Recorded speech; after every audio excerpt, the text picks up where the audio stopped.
যেটা বঙ্গবন্ধুর মধ্যে অনেকে বলে যেটা ছিল তার পুরোটা মনে হয় যে আমাদের নেত্রী পেয়েছেন।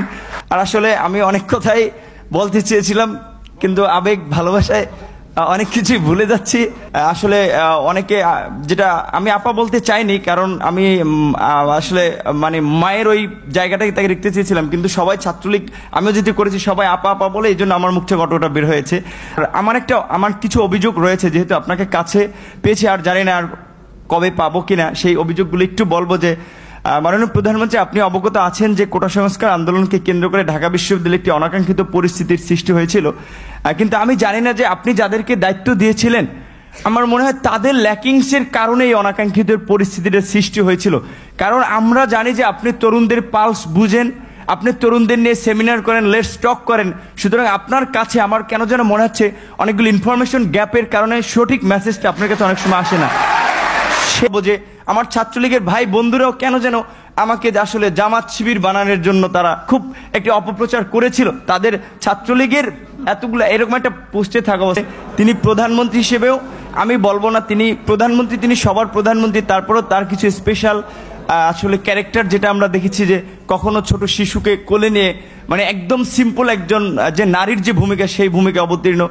আবার যখন দেখেছি আন্দোলন সংগ্রামে মানে তার শুনেছি ওই সময়ের তার সেই মানে ছাত্র রাজনীতি থেকে উঠে এসেছে, তার কৃতিত্বের কথা আমরা শুনেছি। আর বঙ্গবন্ধুর কথা তো এটি আসলে তো শুধু আমরা না, সারা বিশ্বের মানুষ জানে। আর তার সুযোগ্য কন্যা যদিও শেখ রেহানা আপা আমরা রয়েছে, কিন্তু এটি তো আমরা মানে সবার মধ্যে সব গুণ এককভাবে থাকে না, কিন্তু আপা আমরা মনে করি যে আসলে যেটা বঙ্গবন্ধুর মধ্যে অনেকে বলে যেটা ছিল তার পুরোটা মনে হয় যে আমাদের নেত্রী পেয়েছেন।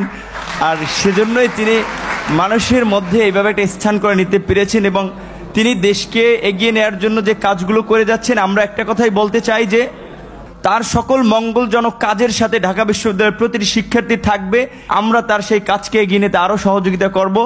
আর আমি বিভিন্ন প্রোগ্রামে গিয়েছি, আমি দেখেছি নেত্রীকে ঢাকা মেডিকেল যখন বার্ন ইউনিটে বিএনপির আন্দোলনের সময় যখন আছে বিভিন্ন অকারেন্সগুলো ওঠে তখন তিনি গিয়েছেন। আমরা রাস্তার পাশে দাঁড়িয়েছি, তাকে দেখেছি গাড়ির কালো গ্লাস থেকে স্পষ্ট দেখতে পাইনি, টিভিতে দেখেছি। আর আজকে দেখার পরে আমি অনেকক্ষণ চেয়ে রয়েছি। আমি 2.5 বছর বয়সে আমার মা মারা যায়, আর আমার ছোট ভাইকে এখানে এসেছে, ওর বয়স ছিল তখন 1 বছর। আমার মায়ের এটা আমি যতটুকু মনে করতে পারি আমি সেটা খুঁজে পেয়েছিলাম আমার প্রাইমারির একজন শিক্ষিকার মধ্যে, আমি যেই প্রাইমারিতে পড়েছি। আর আজকে আমি মাননীয় প্রধানমন্ত্রী এতদিন টিভিতে আমি ওভাবে দেখতে পাইনি, কিন্তু আজকে দেখে আসলে আমার মনে হয়েছে যে তার মধ্যে আমার মায়ের চেহারাটা আমি কিছুটা দেখতে পেয়েছি। এরকম একটা জিনিস হচ্ছে